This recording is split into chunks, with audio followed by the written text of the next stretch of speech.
오늘은 이사야 63장 말씀입니다.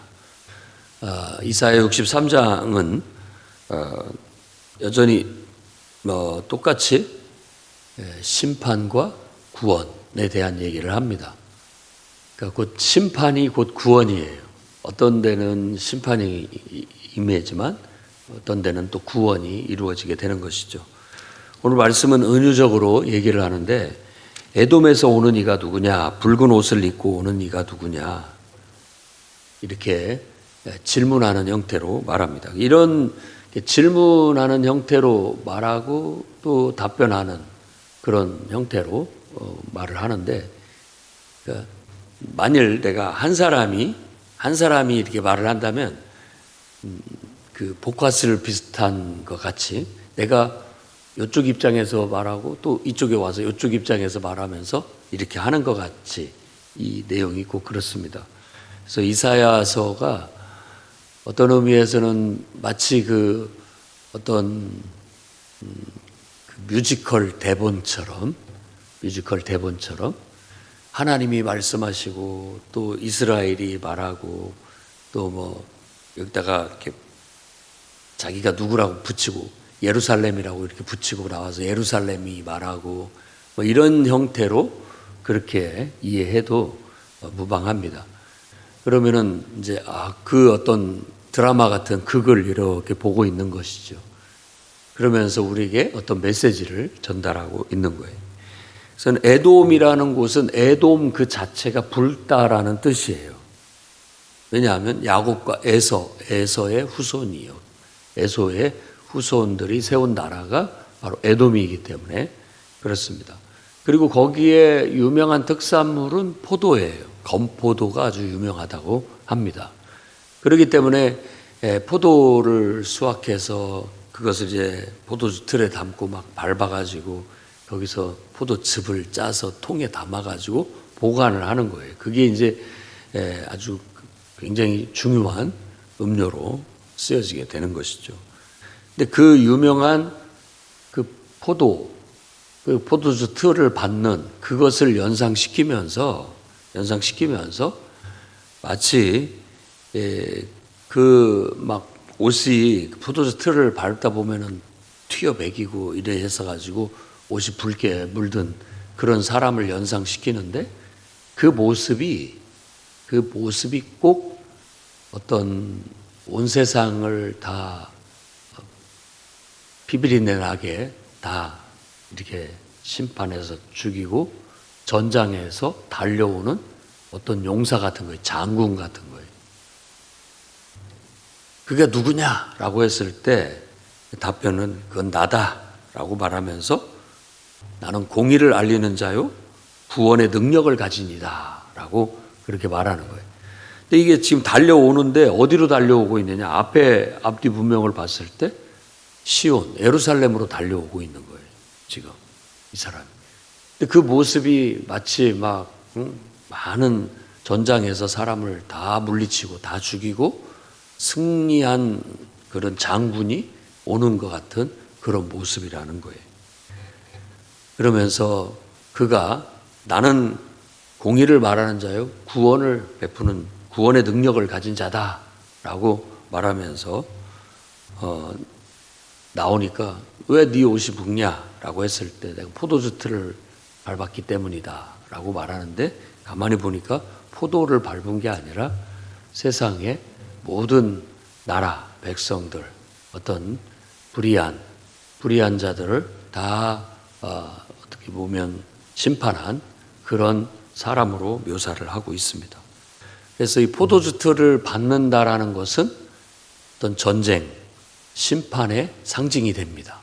이 요한계시록에도 포도주 틀을 밟는다. 그리고 추수할 때가 됐다. 낫으로 이렇게 추수를 한다든지 그런 모든 것들이 심판에 대한 은유로 쓰여지고 있습니다. 여기서도 바로 온 세상을 심판하고 시온으로 오시는 하나님, 예루살렘으로 오시는 어떤 하나님의 모습을 보여줍니다. 물론 하나님은 어떤 누군가를 사용하셔서 이와 같은 일들을 하시는 거예요. 뭐 아수르를 사용하실 수도 있고 바벨론을 사용하실 수도 있고 페르시아를 사용하실 수도 있는 것이죠. 그렇게 하나님이 역사 속에 이제 그런 속에서 하나님의 뜻을 이루시고 심판을 이루시고 예루살렘으로 오시는 거예요. 예루살렘에 오시는 것은 아까도 얘기한 것처럼 새롭게 회복된 예루살렘, 그 예루살렘에 하나님께서 오시기 위해서, 그래서 그곳에서 하나님의 영광을 나타내고 온 세상에 하나님의 은혜와 구원을 베풀기 위한 것입니다.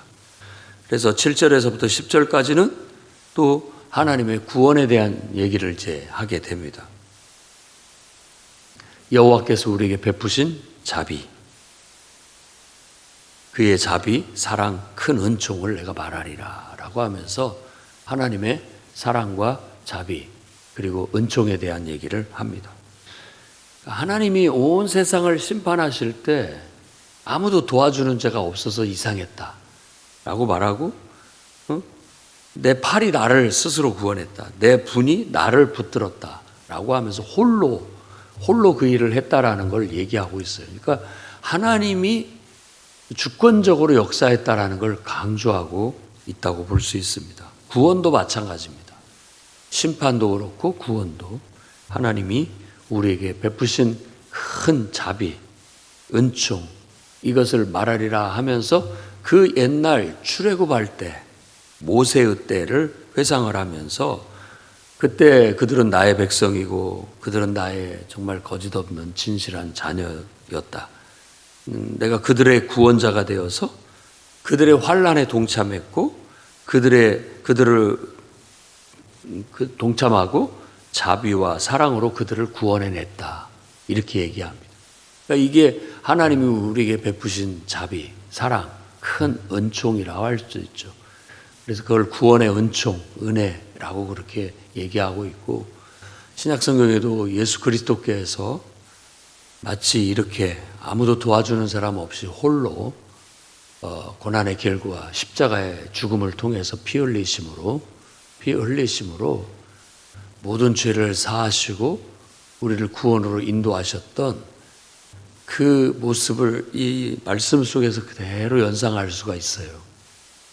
그러니까 이 구약에서 이 포도주 틀을 밟고 온몸이 핏빛으로 물든 이 인물은 어떻게 보면 정말 세상을 심판하시기 위해서 십자가에 못 박혀 죽으신 바로 예수 그리스도를 예언하고 있고 예표하고 있고, 이렇게 먼 미래에 일어날 일들을 이렇게 보여주고 있는 모습이라고 할 수 있습니다. 결국 그것이 우리에겐 구원이 되는 거예요. 그것이 우리에겐 구원이 되는 겁니다. 십자가는 죽음이기도 하고 또 심판이기도 합니다.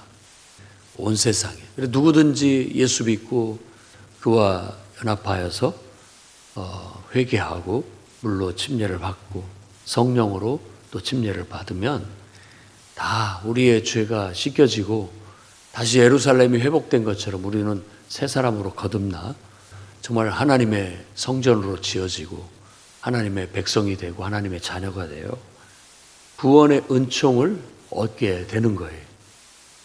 이 구원의 은총은 정말 예수 그리스도의 그 희생, 헌신을 통해서 되어진 것으로 어떤 인간이 누구도 도와서 되는 게 아닙니다. 홀로 유일하게 그분만이 유일하게 우리의 구원자가 되시고 우리를 위해서 십자가에 대속물로 드려질 수 있는 자격이 되시는 분입니다. 그 은혜로 말미암아 우리가 구원을 받았습니다. 이 구원의 은총은 바로 저 출애굽의 구원, 그때로 회상하는 거예요. 그때 하나님께서 자기 백성을 이렇게 사랑하셔서 구원해 내셨던 그때. 근데 지금 여기에서 설교자는 뭐라고 얘기하냐면, 이 예언자는 그분은 지금 어디 계시느냐라고 질문하는 거예요. 앞에서도 달려오는 자가 누구냐라고 했고, 여기서는 그때 그렇게 이스라엘을 출애굽시켜서 구원했던 그 능력의 하나님, 그 자비의 하나님, 그 은혜의 하나님은 어디 계시냐라고 또 질문을 하게 되는 겁니다. 그는 바로 온 세상을 구원하실 구원자이십니다. 이렇게 지금 말하기 위한 어떤 수사적인 질문이라고 할 수 있어요. 이스라엘을 출애굽시켜서 구원했던 그분이 어디 계시냐? 지금 우리 눈앞에 오고 계시다. 지금 회복된 예루살렘에 함께하고 계시다. 이렇게 말하고자 한 거죠. 그분이 어디에 계시냐? 이제는 예수 믿고 거듭난 내 안에 계시다라고 우리는 말할 수 있어야 되겠습니다. 그리고 15절에서부터 19절 그리고 이제 64장까지 어떤 기도문으로 이어집니다. 그래서 주의 거룩하고 영화로운 처소에서 보옵소서라고 하면서 어떤 주의 열성과 주의 등하신 행동이 이제 어디 있습니까? 라고 말하면서 그때 그렇게 구원하셨던 그 하나님의 사랑과 은혜를 지금 우리에게도 베풀어 달라고. 그 구원이 우리 가운데 하나님의 은혜와 하나님의 그 축복이 우리에게 임하게 해달라는 그런 기도를 합니다. 마치 지금 어떤 심판을 받고 파괴됐던 예루살렘은 옛날에 그 주님의 자비와 그 은혜와 그 사랑이 내게 없는 것 같이 느껴졌기 때문에 다시 우리에게 오소서라고 그렇게 기도합니다. 그러면서 우리를 구원하실 그분을 우리 아버지라고 여기서 표현을 해요. 그리고 우리의 구속자다. 우리 아버지, 당신은 우리의 아버지십니다. 당신은 우리의 구속자이십니다. 주의 기업인 지파들을 위해서 돌아와 주십시오. 그 회복을 위한 기도죠. 이미 회복의 환상을 봤고 이제 그것을 성취하게 해달라고 기도하는 내용이라고도 볼 수 있겠어요. 그래서 오늘 말씀 속에서도 우리가 볼 수 있는 것은 바로 우리를 위해서 친히 심판과 구원을 베푸신 하나님의 그 은혜와 자비, 그 큰 사랑을 우리 마음에 새겨야 되겠고 그 은혜를 잃어버리지 않도록 항상 우리 안에 간직해야 됩니다. 어디 계시냐고 말하면 안 됩니다. 이것은 지금 잃어버린 사람들의 다시 회복을 위한 기도이기 때문에 그렇죠. 우리도 만일 은혜를 잃어버리고 구원을 잃어버리고 정말 하나님에 대한 사랑을 잃어버렸다면 똑같이 이렇게 기도해야 될 거예요. 다시 돌아와 주십시오. 내게 은혜를 회복시켜 주십시오. 이렇게 기도를 해야 될 것입니다. 그러나 그러지 않도록 늘 하나님의 구원의 은혜와 그 사랑 안에서 행하고 나아가시기를 바랍니다. 하나님은 우리를 너무나도 사랑하시고 끝까지 책임지시는 우리의 아버지시고 영적인 아버지시고 또 우리의 구속자입니다. 행여라도 우리가 실수하여 범죄하였을지라도 하나님은 내버려 두지 않고 반드시 그 죄악에서 우리를 건져내실 겁니다. 사망의 길로 우리가 간다 할지라도 하나님은 그 길을 막아서고 우리 아버지처럼 오셔서 우리를 잡아 다시 바른 길로 이끄시는 분이십니다. 그런 하나님을 믿고 의지하고 그런 하나님의 마음을 아프게 하지 않고 그분의 사랑과 그분의 돌보심 안에서 딱 마음을 같이하고 온전히 순종해서 정말 주님 앞에 갈 때까지 흔들림 없이 신앙생활을 잘 해나가시기를 주의 이름으로 축원합니다. 기도하겠습니다. 거룩하신 주님, 하나님은 우리를 사랑해서 늘 품에 안으시고 우리를 죄에서 구원하시고 정말 진리의 길로 생명의 길로 이끄시지만 때때로 우리는 주님을 반역하고 주님의 마음을 근심케 하고 주님의 화를 돋구는 그런 길로 가곤 했습니다. 그러나 이제는 모든 것을 회개하고 하나님의 그 사랑을 알고 아버지처럼 우리를 돌보시고 늘 인도하시는 우리를 구원하시는 하나님의 그 크신 자비와 사랑을 알았으니 그 은혜 안에 머물게 하시고 온전히 순종하여 하나님을 기쁘게 하는 삶을 살아가는 자녀들이 다 되게 해 주옵소서. 예수님 이름으로 기도드립니다.